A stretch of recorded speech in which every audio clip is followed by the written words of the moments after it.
vibrant streets of Tokyo pulsed with life as Amy strolled through the heart of the city, absorbing the intoxicating blend of ancient traditions and modernity. Amy, an American tourist, had always been drawn to the mystique of Japan, and she'd finally saved enough to experience its rich culture.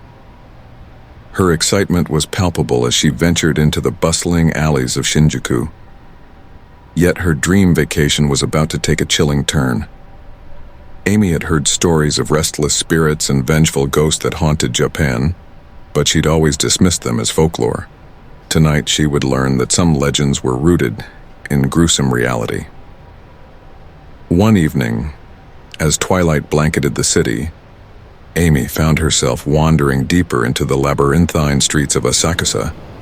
She admired the crimson glow of the lanterns lining the alleys, each one a testament to Japan's ancient past. Soon she stumbled upon a narrow path leading to a secluded shrine hidden from the main thoroughfare. It was the perfect place for a moment of solitude. The shrine was surrounded by towering bamboo groves, casting eerie, elongated shadows in the dim light. As Amy approached the shrine's entrance, a whisper of cool wind sent a shiver down her spine. Ignoring her unease, she passed beneath the torii gate and stepped onto the moss-covered path leading to the inner sanctum. The shrine was simple, with a moss-covered stone basin for cleansing and a small altar adorned with incense sticks and offerings. Amy knelt down and lit a stick of incense, bowing in respect for the spirits of the place. As she finished, she heard a faint rustling behind her.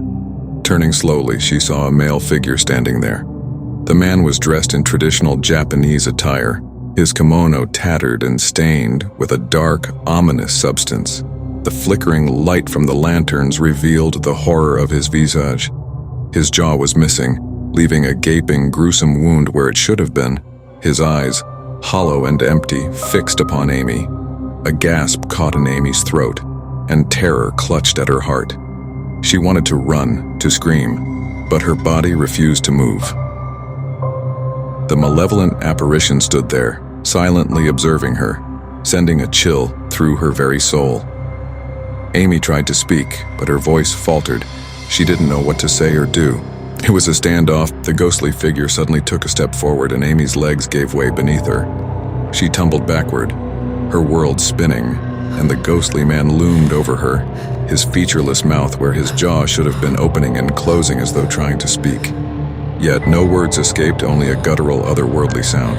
Desperation clawed at Amy as she tried to scramble away from the malevolent spirit, but she was paralyzed by fear. The ghost's bony, skeletal fingers reached for her, passing through her as if she were made of mist. Each contact sent searing cold through her body, making her gasp in agony. Then, as quickly as it had appeared, the ghostly figure faded into nothingness, leaving Amy trembling and alone in the darkened shrine. She realized she was drenched in sweat, her heart pounding as though it might burst from her chest. Terrified and disoriented, Amy made her way back to her hotel, her mind a whirlwind of confusion. She questioned her sanity, wondering if what she had just experienced was merely a product of her exhausted, jet-lagged mind. She tried to convince herself that it was a vivid hallucination brought on by her fascination with Japanese folklore and her overactive imagination. Days passed, and Amy tried to put the encounter behind her. She filled her schedule with visits to temples, museums, and tea houses, hoping to distract herself from the haunting memory of the malevolent ghost. However, the ghostly apparition refused to be forgotten.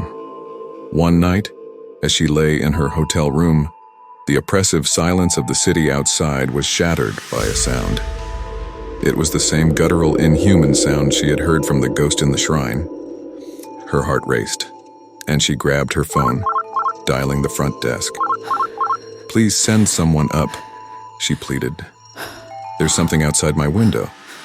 As Amy cowered in her room, she could hear the noise growing closer and more distinct.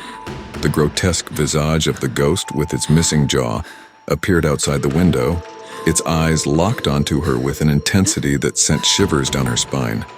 This was no hallucination. It was an unfathomable nightmare brought to life.